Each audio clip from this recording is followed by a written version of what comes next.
Hello, good morning. Hello YouTube family, তোমরা সবাই কেমন আছো? আমি আশা করছি যে তোমরা সবাই ভালো আছো। তো আজকে আমার ভিডিও শ্যুট করবার জন্য দেখতে পাচ্ছ কলা থেকে 1 2 3 এদিকে আছে, 4 এদিকে আছে। এটা কার্তিক রাজবাড়ি শুটিং করেছিল। তো কেমন লাগিয়েছে তোমরা কমেন্ট করিও। আর এগুলো দেখতেই পাচ্ছ গুরুমানগুলাকে দেখছো, ইও পুরা এগুলা super high, Purulia super hit set song. কি বন্ধুরা, তবে আজকে ভিডিওটা এখানে অল্প বন্ধ করছি, তোমাদেরকে দেখাই দিলাম। হ্যালো গাইস, তবে আমি এগুলা দেখতে পাচ্ছি যত কাঁচরা আছে, তো এটাকে আমি সাফা করব। এই যত আমাদের ভাঙা ভাঙিগুলো আছে সব সাফা করব। একটা আমাদের মহাজন লাগিয়ে দিয়েছে, সেই জন্য এগুলো পরিষ্কার করবার জন্য রাখি, আমি বাড়ি দিকে রাখবো। আর অনেকগুলা কুটুম আছে, কোনো ঠিক আছে এবারে গাড়ি আছে, মানে কি গাড়ি ঘোড়া আছে বাদে রাখতে পারে, এখন জায়গায় অসুবিধা হবে না। রাতকালে আমাদের এখানে রেখে দেবে গাড়িগুলো সব। আর সেই জন্য আমি আর কি এগুলো সব পরিষ্কার করবো আর তোমাদেরকে দেখাচ্ছি। আর আমি কী করছি এটা তোমরা দেখো ভালো করে।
ক খ হলো না যাবো যাবে কখন যাবে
গাইস আমি আমার সাফা হয়ে গেলো আমার রুমটা পরিষ্কার হয়ে গেল তো এইগুলো আলাদা করে রাখলাম কেন তো এই আমি এটা ওই বারান্দাটা আমার এটা লাগাবার আছে ফলিং করবার আছে আর এইগুলো সব এইগুলো লাগাবার আছে মানে আলাদা করলে এটা আলাদা রকম যেমন লাগবে মানুষ তেমন জায়গায় দিব আর এটা নাই লাগবে এটা আলাদা জায়গায় রেখে দেবো কাছেরা আমার আর আগে আমি ওইদিকে আমার রুমটা দেখানি ওইগুলো বাদে পরিষ্কার করবো ওইটা তোমাদেরকে দেখাবো লাইট হচ্ছে নাই সে আন্ধার দেখাবে ভিডিও রেকর্ডিং হইলে আন্ধার দেখাবে তো তোমাদেরকে দেখান দেবো ওইটা আজকে আমি দেখছি তৈরি করছি একজনকে আমি বলেছি হোল্ডার সে লাগবে তো আমি হোল্ডার লাগাই লাইট লাগাই নিয়ে আমি তোমাদেরকে দেখাবো পরিষ্কার কেমন করে ভালো করছি ঘরটা কেমন রাখছি সব কিছু দেখাবো তো চলো আমি দেখাই নিচ্ছি আরেকবার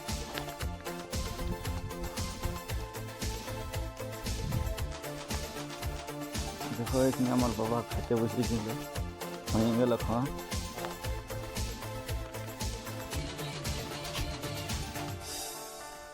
দেখছো পুরা বারান্দার সাফা হয়ে গেল দেখতে পাচ্ছ এদিকে দেখো রুমটা পুরা কাচড়া আছে এখন ইটা ভাঙা আছে ইটা ভাঙা বালি প্লাস্টিক যে ঢালাই করেছে দেখো সেইলে আজকে হাঁটাইতে হবে আর লাইট নাই না সেই জন্য ভিডিওটা আজ আন্ধারে অন্ধকারে অন্যরকম দেখাবে আর এই রুমটা আমাদের ধান আছে দেখতে পাচ্ছি এই যে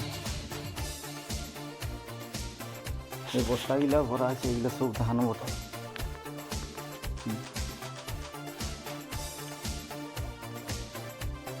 এগুলো বস্তালে এগুলো ধান লয় এই দুটা ধান বটে এটা ধান বটে আর এগুলো সব বালি পাথর মিক্স করা আছে সেইগুলো বাঁচিয়ে দিচ্ছে সেই ভরিয়ে রাখেছি বস্তাগুলো বুঝতে পারছি আর এই প্লাস্টিক আছে ভরা আগুন জ্বালাবার লাগে তেল তো নাই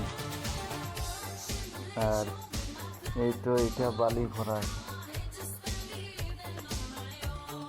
আর এইটা দিন আমাদের একটা লালি হবে একটা এই ধারে ধারে একটা লালি হবে লালি বোনাই কোনো ওয়ার উপরে সোলিং করে দেবো লালিটা বোনা থাকলে মানে ওইটা কোনো দিন হয়তো পাইপ আসতে পারে সেই জন্য ওই লালি দিয়ে তুমি পাইপ ফিরেও পাইপকে তোমরা কোনো হয়তো কিছু আসবে কি